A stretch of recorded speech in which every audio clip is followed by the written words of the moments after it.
Welcome to Pacific Mammal Research's Marine Mammal Highlight Series. We are a 501c3 research and education nonprofit studying marine mammals in the Salish Sea off Washington State. In this series, you will learn about different marine mammals as we discuss interesting facts about each species. This is our way to geek out, share some information, and have some fun.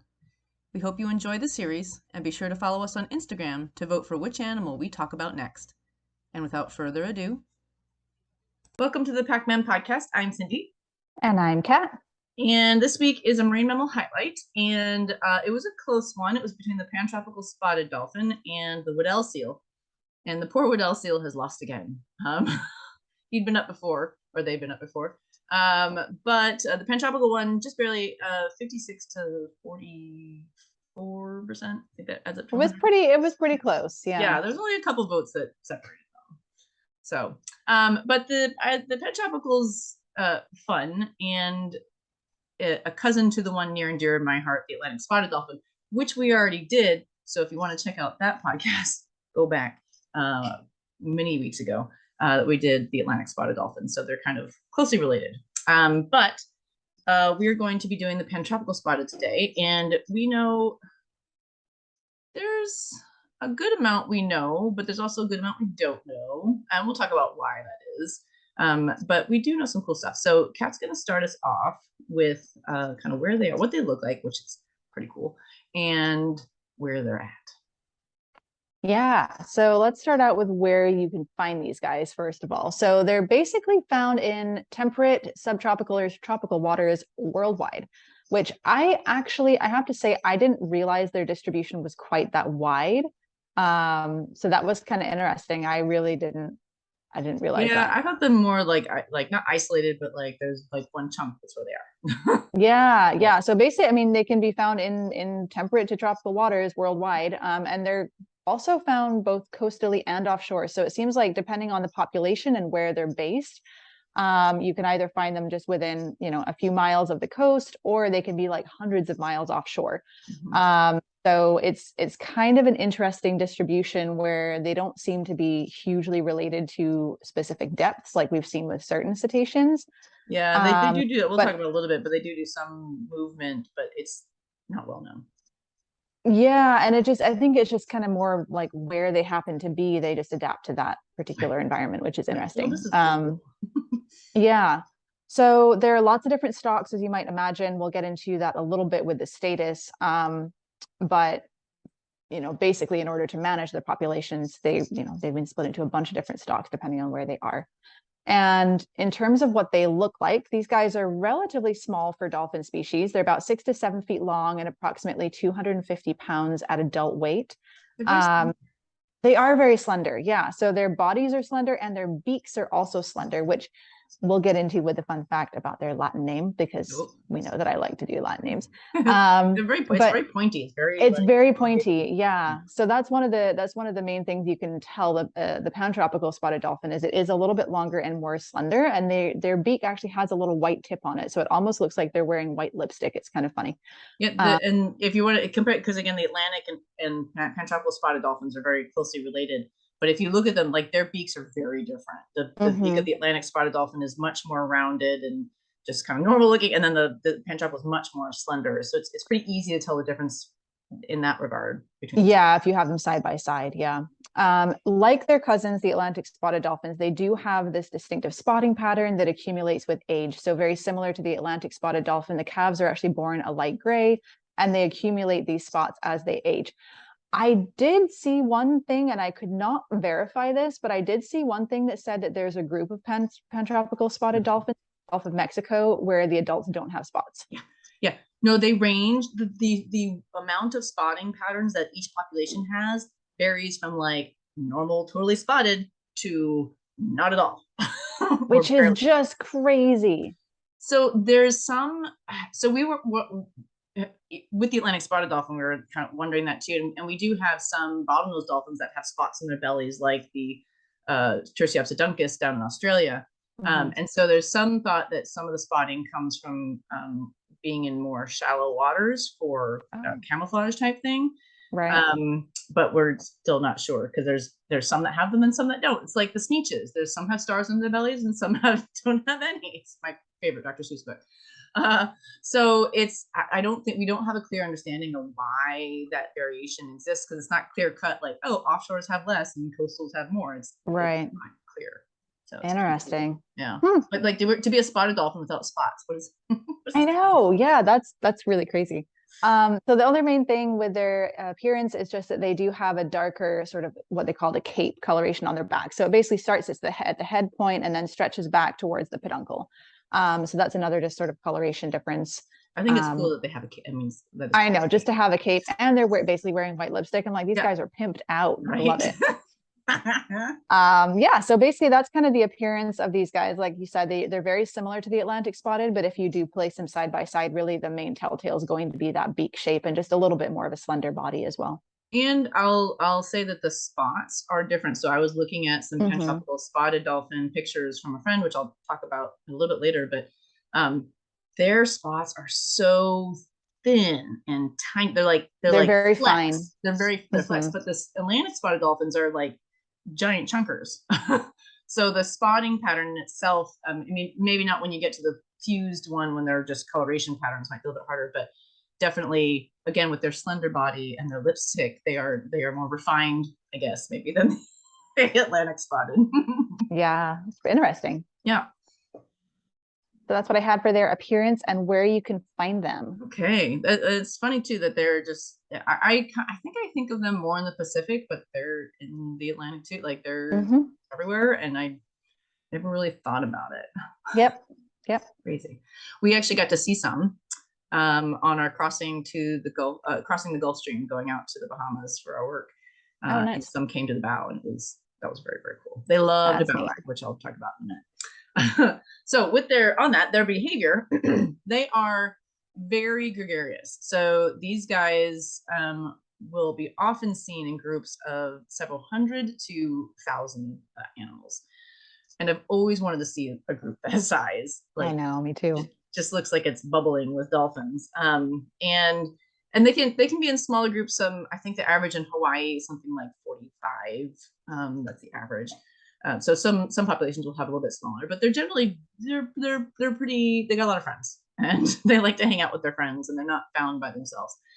And they do say that there's not that much on their social structure that I could find, probably because the photo ID hasn't been done quite as much on these animals, probably because they're in groups of like 1,000. So that'd be pretty difficult, but I'll talk more about that with the Hawaii dolphins in a minute. But so they do say that there was some with the they observed pods of them in relation to the tuna fisheries, which I know you will get into as to why we have so many issues with these guys. But a lot of the information that we do have comes from that, because they do associate with tuna, and they have observed them in these groups and whatnot. And we don't know why they associate with tuna. They just do, as far as I know. But they did say that the groups changed throughout the day. So they might find one group and maybe have an ID'd animal or something, and now it's in a different group. So I think similarly to Atlantic spotted dolphins, they have these probably relationships that are some that stay, more consistent, but then they change throughout the day, just like humans do. But the details of that we are unknown. So they're very social with themselves, and they're also very social with other species. So, like I said, with the tuna, for whatever reason, they just love them. But also other dolphin species. So they'll be seen with, for example, rough-toothed dolphins, short-finned pilot whales, spinner dolphins are often seen together. So they've got lots of friends out there in the cetacean world. Yeah, social butterflies. And again, we don't really know why. Like, why does that species in particular like to hang out with other species when others don't? And are they both willing participants? Right. I was just going to say, that's the thing where it's like, are they intentionally doing that, or are they just kind of in proximity and there's so many of them that they just kind of overlap, and they're like, oh, hey, you're here too, whatever. Right. Or like they go, like, we're going to be friends with you right now, short-fin pilot whales, with you. Right. Like, okay. So where they're so along that with behavior, they are very fast swimming and agile. So like I said, they love to bow ride and wake ride. When we saw them on the boat, I mean, it's spectacular watching them bow ride and just their ability to just fling around in these boats going very fast is pretty impressive. That they'll frequently perform acrobatic displays, so them flying, breaching out of the water is really common. Leaps and side slaps. And the one catch to all that is that they a lot of them like to bow ride and wake ride, except in the eastern tropical Pacific, which Kat will talk about.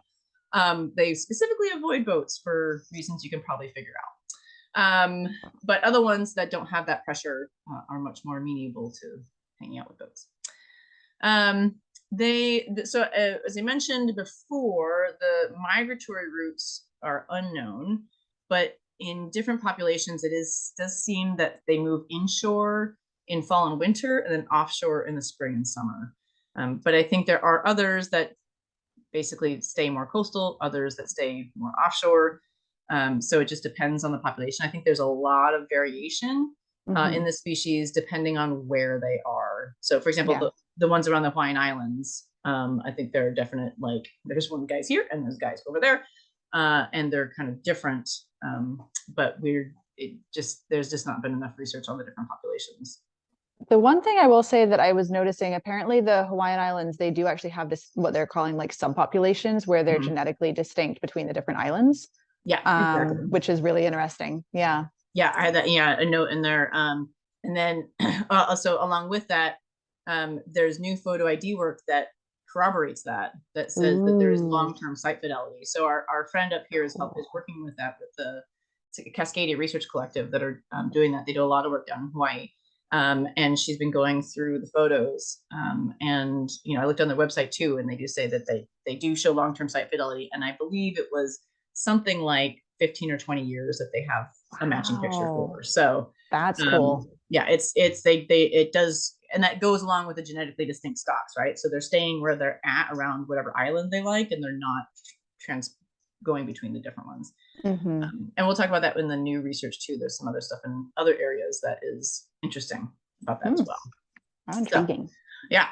So I think there's, like I said, I think there's some that just hang out in their one spot, and other ones that maybe more migratory, which is honestly kind of similar to what we're seeing with harbor porpoises, where in some locations it does seem that they have these areas that they just stay at versus others like over in Europe, where it does see it's a bigger like inshore offshore migration of the whole population.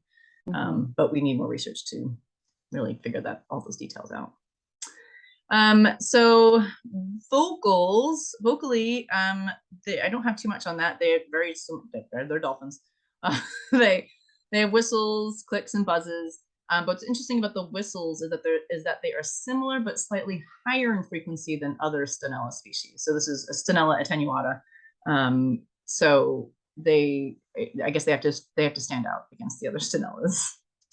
Well, and I'm wondering too, I mean, typically frequency of pitch increases with smaller body size. So I'm also wondering, they are a little bit smaller. So not a ton, but not with Atlantic spotted dolphins. They're kind of similar size. They're, not that much different that it would really do it, but who knows? Yeah, it could be that a couple centimeter difference makes a huge difference vocally. Yeah. The more you get, the squeakier you are. maybe it's just in their vocal cords, maybe. Right, there you go. The bursa is just like really tight, so it gets high frequency. So they generally will, they're kind of like spinner dolphins in how they use deeper water, and that in daytime they are in more shallow water and by shallow I mean 300 to 1,000 feet deep. It's all relative. And that at night they dive in deeper waters to feed, and I'll go into that a little bit more with the feeding in a minute. But that does, and that spinner dolphins do that they rest in the shallows and they go offshore at night. So that is very similar. So with the kind of this group composition or not social structure, but just like what are the groups look like? Are there males, females, adults, juveniles? And these are from captured schools and Percy nets, because again, that's one where they can easily see what's going on. And this is a lot of this information is from Perrin, who's done a lot of work on on the species, but they're older papers, so there hasn't been updates that I could find. But they have these larger schools that have subgroups that are divided into cow-calf pairs, adult males, or juveniles. Now there is fluidity in that composition, right? Again, so they can move in and out of those groups, but short term they are stable units. So they tend to hang out together. They may mix, but those little subgroups are pretty distinct, at least in the short term. So in the Eastern Tropical Pacific, they had immature and subadult males and females that form small schools, or join spinner schools, spinner dolphin schools. And again, you're young, you're not breeding yet, so yeah, I guess go have some fun with some other species. The reproductively resting, which I thought was a fun term, which means you're not pregnant or lactating for a female. Those reproductively resting females occur mainly in schools with no adult males. So they're like, I'm not ready yet, or I'm not doing it, so I'm going to hang over here without any guys. Have girl time. Right. Don't pester me. Right, exactly. And then other schools contain a large amount of cow-calf pairs, and that's fairly normal to have bigger group sizes and have females and calves together because it's hard to raise calves, and it's good to have help. And then juveniles often occur in discrete small schools separate from the larger schools of breeding adults and nursing calves. So it's like the kids' table at Thanksgiving, where like you kids go over there, you hang out, adults are going to be over here doing their thing. So I thought that was kind of cool that they could see that from those observations. Mm-hmm. And then I have a fun fact. As we get into diet, I have a little fun fact about their speed. They had a trained spotted dolphin that was trained to chase a winch that towed a lure on a boat. And it reached top speeds of 11 meters per second in 2 seconds. Whoa. And the peak output of power occurred a second and a half after start. So they're like 0 to 60 in 1.5 seconds, basically. Wow.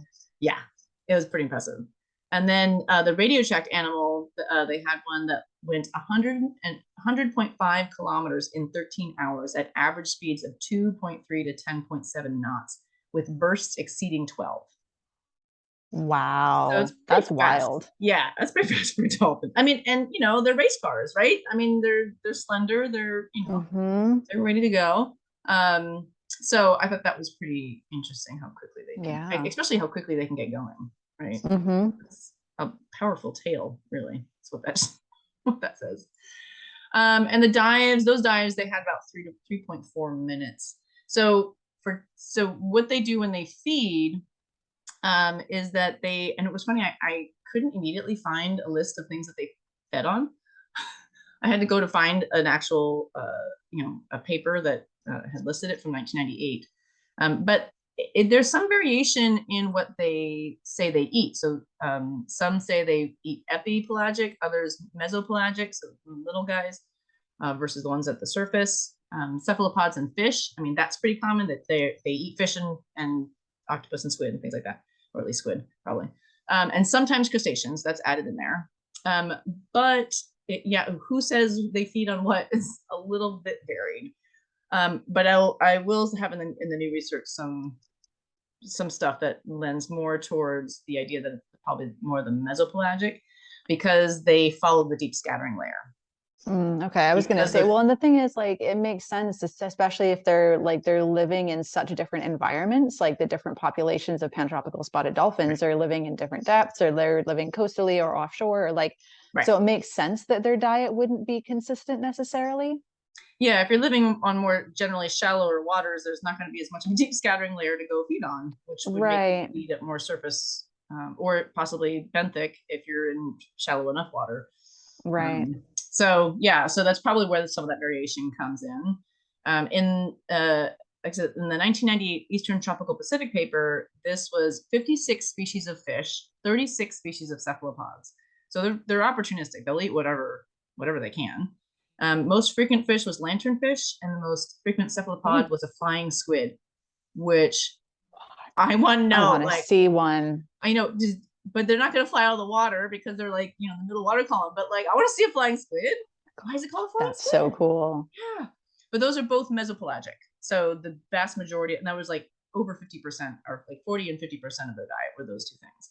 So, and then in that study, they found that I'm not sure exactly how they did this, but they found that they had full stomachs in the more full stomachs in the morning hours, indicating they're feeding at night on that deep scattering layer and then resting during the day.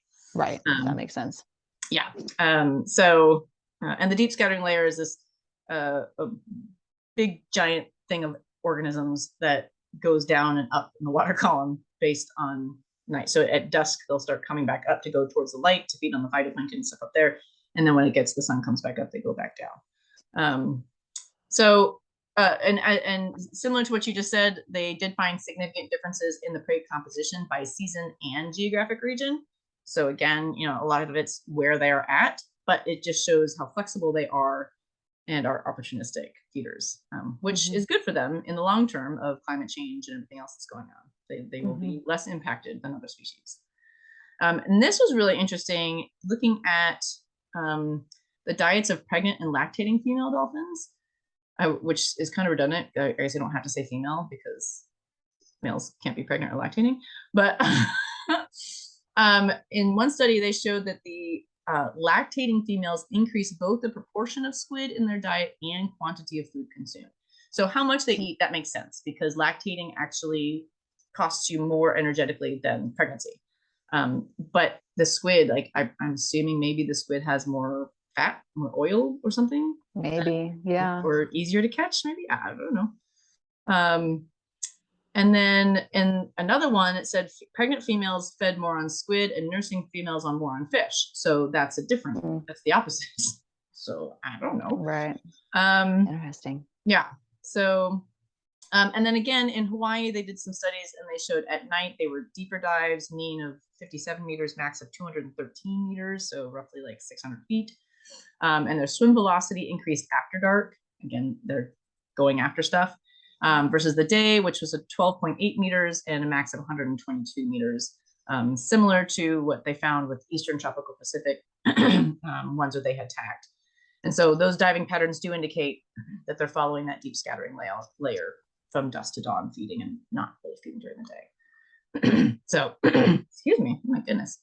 So I think that's interesting, though, that one found one thing and the other found, lactating females feed more on squid, and then the other one found they fed more on fish. But that may have something to do with where they're at, right? So what fish, exact species they're eating or are available to them. Maybe the squid in one area is better than in the other, and so they pick that one in one area versus the other because of that. Right. Yeah. So, a lot of variation. So just quickly, reproduction. So this is great. I have that they mature at 11, at 6 to 8 years, or 9 to 11 years for females and 12 to 15 years for males. So basically somewhere in around there. Somewhere in around there. And I would lend more towards the 11 and then the 9 to 11 and 12 to 15, because 11 was from NOAA and the 9 to 11 and 12 to 15 was from Perrin's paper back in the day. So I think that, and it's not uncommon for males to mature a little bit later. Especially socially, to be able to do things. They did all agree, though, that mating and calving occurs year-round, which I thought was interesting because normally there's peaks, right? But apparently they can do it whenever. Gestation. Oh, I was just going to say that's kind of would make this with the water temperatures, though. I mean, I'm just thinking like they're not living in a polar area where they're dealing with sea ice or having to navigate around that. Like if you're living in the tropics, it might be a little bit different. But Atlantic spotted dolphins pressure. So and that's true, right? They're not. Yeah, they just have one peak season. So I don't know. It's intriguing. Yeah. And gestation is around 11 months. Lactation lasts for 2 years, but can be as few as 1. And at 3 to 6 months old, the calves will start to eat solid food. And then calving interval depends on the population. Some it's from 2.5 up to 4 years. And that's similar to Atlantic spotted dolphins. It's usually 3 to 4 years, maybe between 2 and 4 years. And yeah, that's what I got for reproduction. So, and behavior. So they're pretty interesting, though we still have a lot to learn about them, especially the variation that they show in these different populations. Yeah. Why is it? Why? It's a big question. So we will get back to the threats and then some cool new research after this break.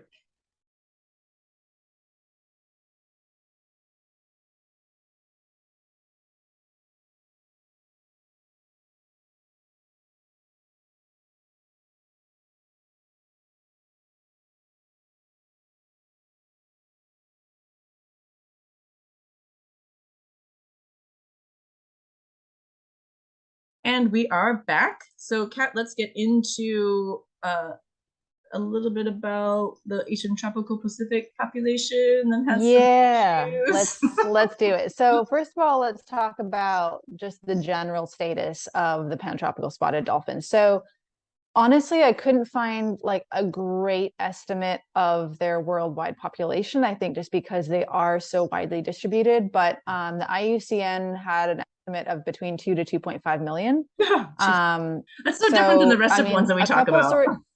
I know. Well, so this is the thing. So basically, it seems like they're actually, on the whole, the population-wise, they're actually doing fairly well. I did see one source that said they are actually the second most abundant cetacean after the bottlenose dolphin. I'm not sure that that's still accurate. I think that was from a few years ago. But higher than I was anticipating, actually, in terms of their overall numbers as far as we know.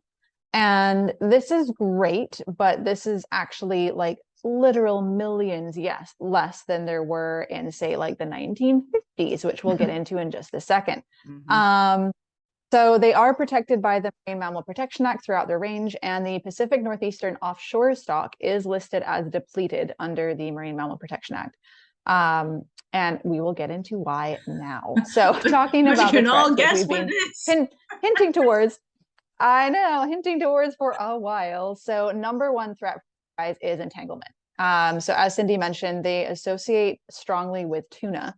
And especially as a smaller dolphin species, they are particularly susceptible to bycatch because it's just they're more likely to get caught in the nets, number one, and then it's a little bit harder for them to get out of the nets than, again, if they're actually trying to escape.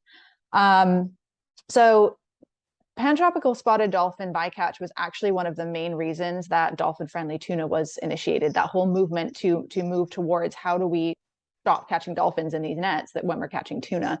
The majority of that was because they were catching so many pantropical spotted dolphins, like literally millions every single year. And they were just tossed out. They were just, what were you going to say? Yeah, the fishermen use the dolphins to find the tuna.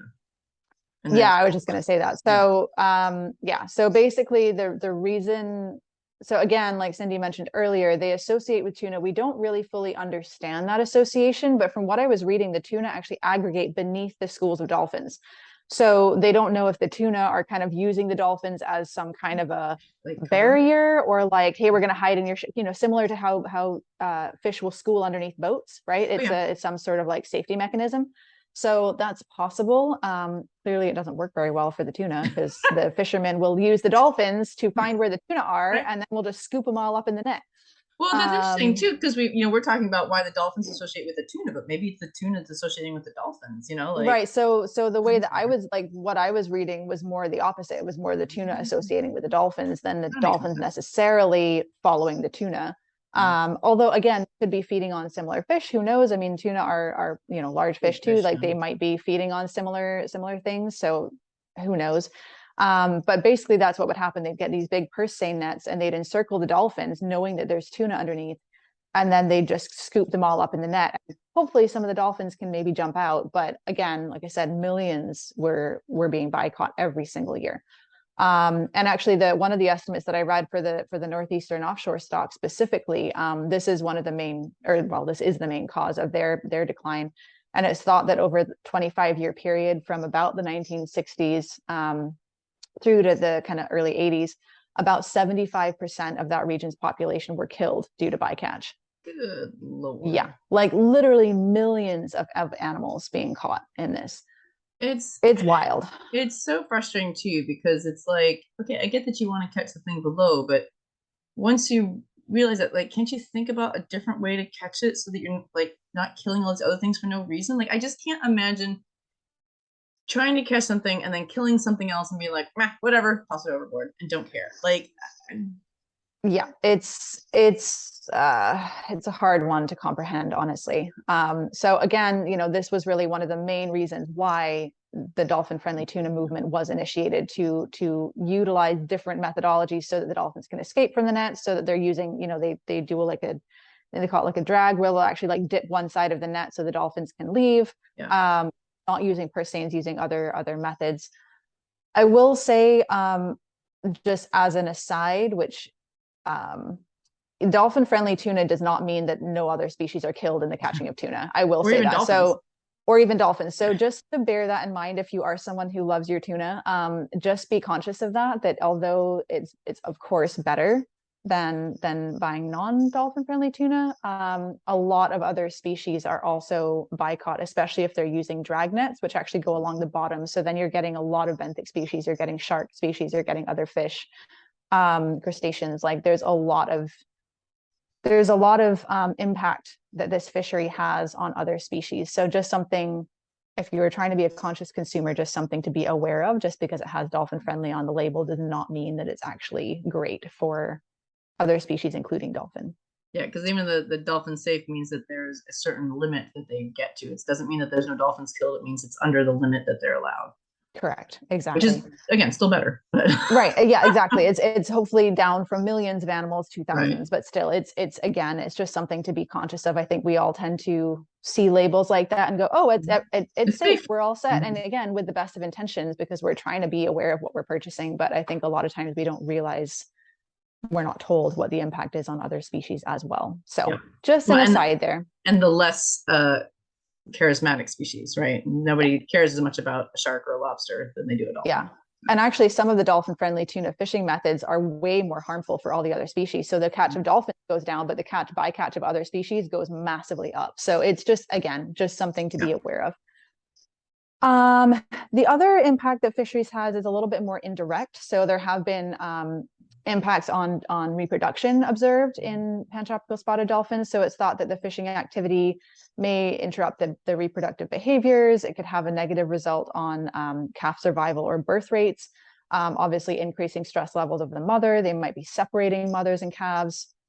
So that's another kind of indirect effect, not just mortality right away, but also just how it impacts basically the family structures of these animals. Yeah, so I actually have, I'm glad you mentioned that. I'm going to tell you about one of the new research that I saw. Oh, yeah. This is interesting. And it's not necessarily new. It's from 2013, but they did blubber biopsy samples to look at pregnancy rates, and they found that 11.5% were pregnant, but the pregnant females exposed to less fishery activity pregnant females were exposed to less fishery activity, suggesting that the fishery may have an inhibitive effect on pregnancy. So that they're basically not getting pregnant because so many are being taken out of the population or whatever. And spatial analysis indicated that pregnancy was more aggregated than random, and that the highest proportion of the pregnant females in the mouth of Gulf of California, and that's an area with relatively low reported fishery activity. So again, emphasizing that indirect effect of fisheries on reproduction that can in long-term have bad impacts on the population. Right. Well, especially if you're taking millions of animals out of a population and they're not then able to become pregnant or maintain pregnancy, that's a major issue for population levels. And again, like I said, this isn't just behavioral changes. This is also like hormonal changes in the animals. Just like people, if you're chronically stressed, you are unlikely to be able to successfully maintain a pregnancy because your body is in fight or flight the entire time. And that's not a safe environment to raise a child in dolphin world or in the human world. So it's really important to think about some of those more indirect effects as well. Yeah, and we see that with the SRKWs up here, the southern residents. Their pregnancy rates are really low, and some of that is like their stress levels are just high all the time because they're not getting food. And if you're worried about getting caught in nets all the time, you're not gonna be like, and I'll bring a baby into this world. It'll be totally fine. Yeah, just energetically, yeah. Yeah, I mean, like, but they're not thinking that, but they're biologically, your body's like, nope, that's not gonna happen right now. Yep, exactly.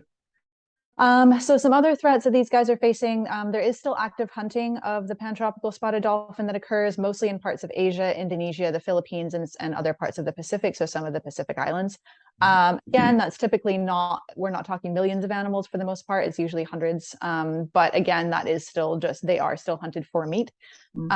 And then also we've talked about this on other podcasts as well, but feeding and harassment of animals. So specifically, this was really talking about the Hawaiian Islands, which I think is where this has been observed the most commonly, because these guys are really very, very commonly seen around the Hawaiian Islands. I think they said that it was like the second most frequently seen marine species. I know, and with the Cascadia stuff, it's it's the most common one that they see. They have like 600 observations in a couple of years. Like they see them all the time. Yeah. So, and again, the Hawaiian Islands, of course, are highly, highly visited by tourists. And if you're going to Hawaii, one of the main things that you're sold is that you want to see marine mammals, right? That's partly why people go to Hawaii oftentimes. So basically, their human interactions are happening very frequently, and feeding of wild dolphins by tourists is becoming quite a problem. Yep. Which again, you know, I saw when I was in Australia too, is when they're in proximity to people and it's often not, it's not meant with harm typically, but it's just you're on vacation, you're having this really cool experience with an animal, you have something on your boat, oh, toss it to the animal, they'll love it.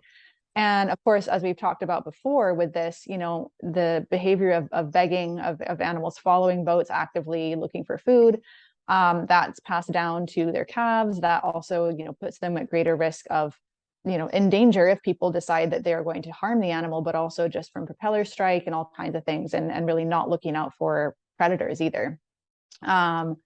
So that's becoming more and more of an issue, as well as document harassment of actual, you know, of animals as well. So just something that they are, of course, you know, taking action on in and around Hawaii, but it is something that as our population continues to grow and spread, we are interacting more and more with these marine species. And it seems like a lot of people are kind of forcing that interaction with the pantropical spotted dolphins. That's unfortunate. Yep, really think about that, but it makes sense. Yeah. Even well, you know, you're well intentioned, but like it's just don't feed wild animals, don't feed the deer, don't feed the dolphins, don't feed anything. It's not helping them in any regard. Yeah, and that's the thing. I think, you know, we get so excited to have a special experience ourselves, and we don't always think it all the way through, and don't think about how that is going to then impact on the animal. Right. And I've heard so many people who feed animals, they're like, oh, they love it. What are you talking about? They love it. I'm like, no, now it's a trained behavior. They're just used to it. Well, yeah. Well, and now what happens when you don't go with food, and now they've either forgotten or they don't forage as well, and now what happens, you know? Right. So it's not advised, not advised. No. But anyway, that was what I had for the threats.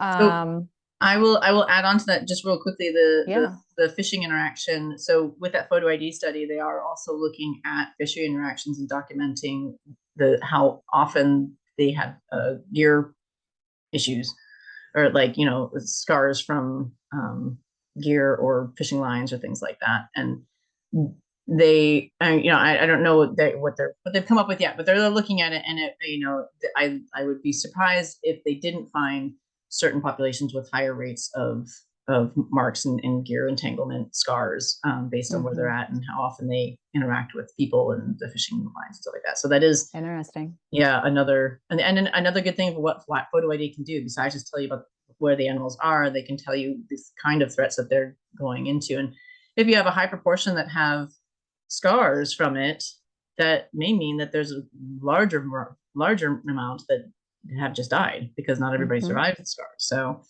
well, I think it's similar to when we were talking about the manatees. You know, the more you understand the impacts and the interactions that these animals are having with humans, the better we can then be prepared to try to conserve and manage them. You know, if you know that X percent of the population has scars from fishing entanglement, you might need to put some more focus there. Right. And again, where do we put the money and where do we put the time, right? You put it into those where it is more of a problem for that population, rather than a blanket thing all the way around, which may not even work because the different populations are doing different things. So you really have to it's again, that really population specific, knowing about the local animals that are there and understanding what they do to better protect them and other populations by not doing the same thing over there. That won't work. Yeah. So, okay, well, that is very good. And hopefully we can be better about things. And note, don't feed wild animals. So I have a few interesting papers, and I had to stop at some point because there's more, I'm sure. But there was, in 2021, there was a paper about the first birth of a spotted dolphin in captivity. Yeah, cool. Which I didn't realize there was any in captivity. The gestation was 352 days, so that's almost 12 months over the 11 months that was average. And this is kind of some gooey details, but the time from vaginal discharge to fluke appearance, right? So that's when you first know, okay, she's gonna have a baby, and then the fluke comes out, was 5.5 hours. Oh, wait, it gets worse. Because then now the tail's just sticking out, and it sticks out for a while. It stick out for 4 more hours before it was actually born. Wow. I was like, that's already a 9.5 hour labor. thing. Right. Yeah. Wow. And then and I was like, do you even just swimming around with flukes sticking out of there for 4 hours? It seems wildly uncomfortable, but I mean, at least with human birth, like once the head's out, it goes pretty quickly after that. Like it's all, before. Yeah, so couldn't imagine, swimming around with the fluke sticking out there for that long. That's wild. It is. And then it took 4 hours before it nursed for the first time, and then the placenta was like an hour later. So it's a pretty long day. And again, imagine doing that in the wild. Like just thinking about like predation and things like that. Yeah, I know, like right? trying to be safe from sharks and whatnot while you're giving birth for 9 hours. Right. The thing would be pretty quick. Like, okay, everything goes out, and then you can get away from it. So the other thing gets pretty crazy. So that was very interesting. In 2016, there was some information on the whistle characteristics in daytime and dive behavior in Hawaii. So again, a lot of this information comes from Hawaii because they are more well studied than some of the other places. But the mean dive depth and duration was 16 meters and 1.9 minutes, so short, shallow dives in the upper 10 meters of water. And then combined with few foraging buzzes indicates that little feeding behavior occurs during the day. So again, going back to that, they follow the deep scattering layer at night and don't feed much during the day. But that was one of the first successful DTAG deployments or DTAG 3 deployments on a small pelagic dolphin, which was cool. Yeah. Very cool. This one was really interesting. In 2020, they're looking at PBDEs, so the like PCBs kind of thing, like the pollution, on dolphin, on dolphins, like how does it affect them? Because that is they are top predators, so it can accumulate. So they're looking at that biomagnification and stuff. And they have an immortal cell line from pantropical spotted dolphins. I know. What does that mean? I mean, so it's like the research that gets done on the Henrietta Lacks cancer cell line, like that's immortal, it just keeps going. So they've had that for like 50 years. So they somehow have cells from pantropical spotted dolphins that are immortal, and they just keep proliferating them. What? Right? That is so cool. They establish fibroblast cell lines, which is the beginning of muscle fibers.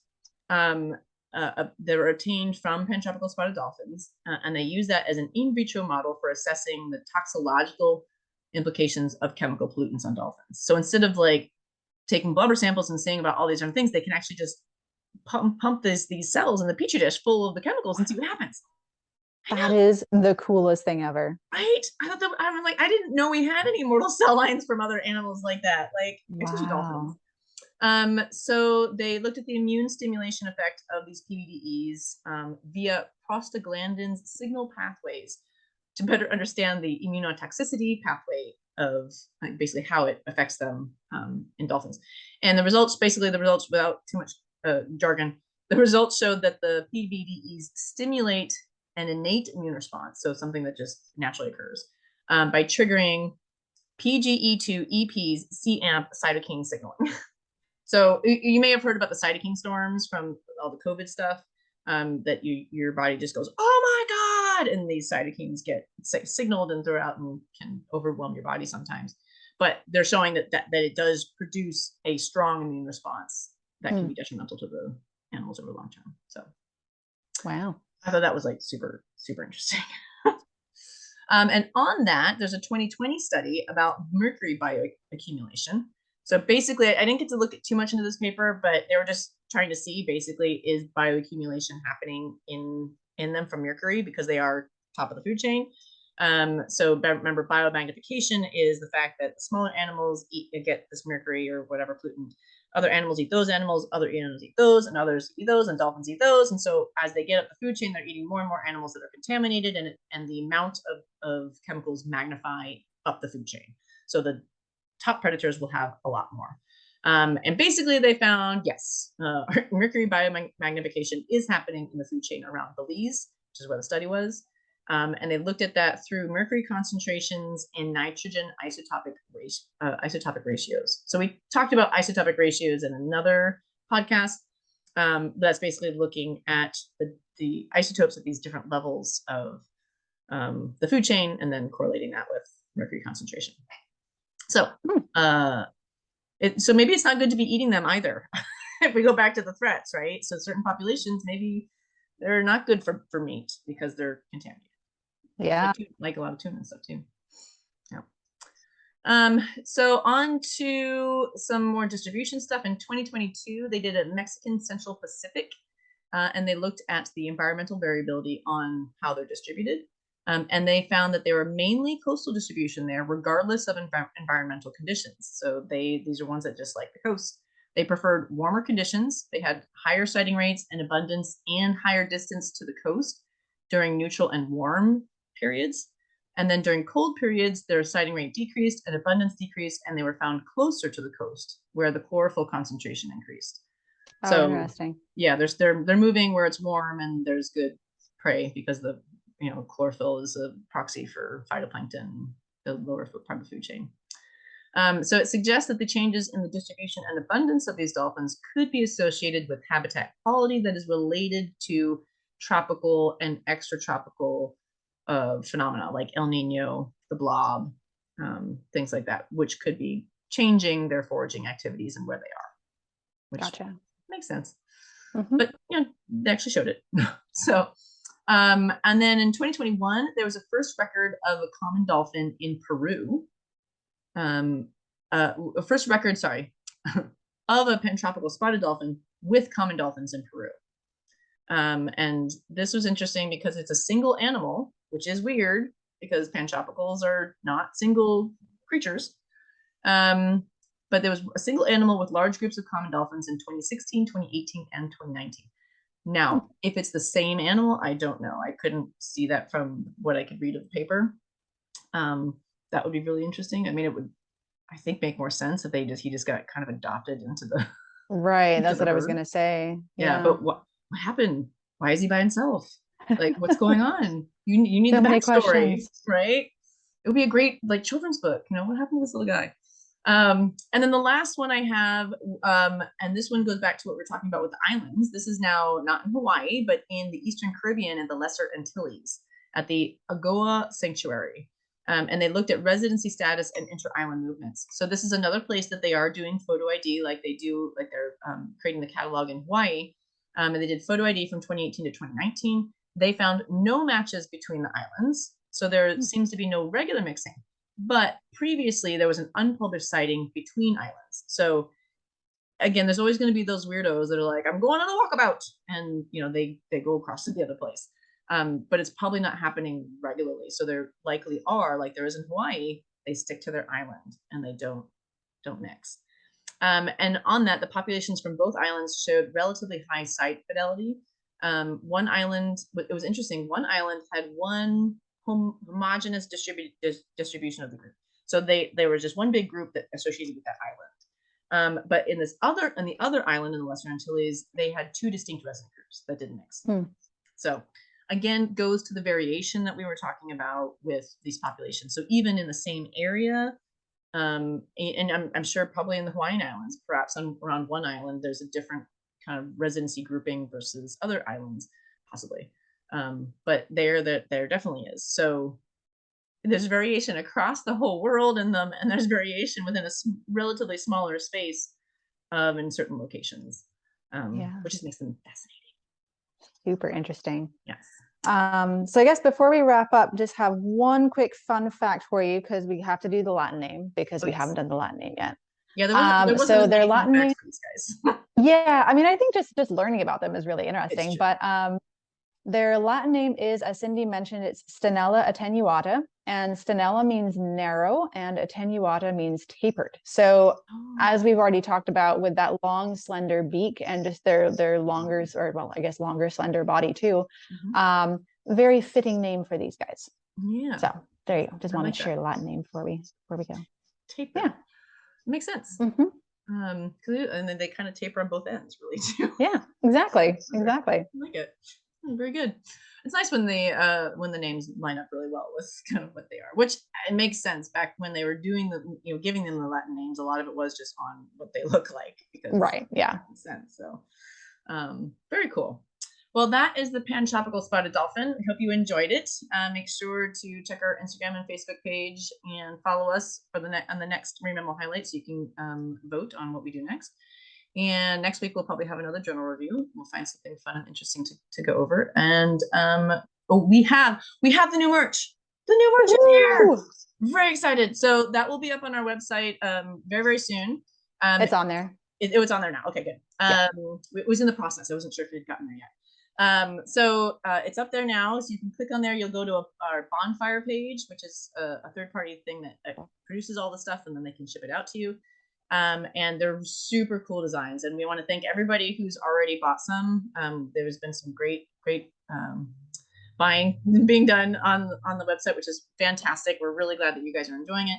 So please check those out. We have 4 different designs. We have t-shirts, sweatshirts, mugs, tote bags, all sorts of fun stuff for you guys. So check it out. And all the money does go back to support the research and things like this, the podcast and education stuff that we do to share with you guys. So check that out.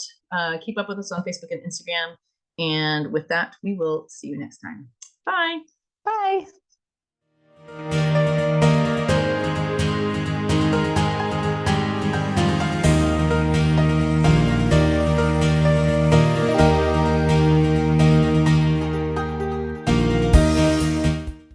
This was brought to you by Pacific Mammal Research, a 501c3 nonprofit organization. To learn more about the species we discuss, check out our blog. Head to our website, www.pacmam.org, that's PACMAM.org, to check it out. Also, help us continue providing fun and educational content like this by donating today. Your help is how we can continue to do our work and share it with you. Thanks.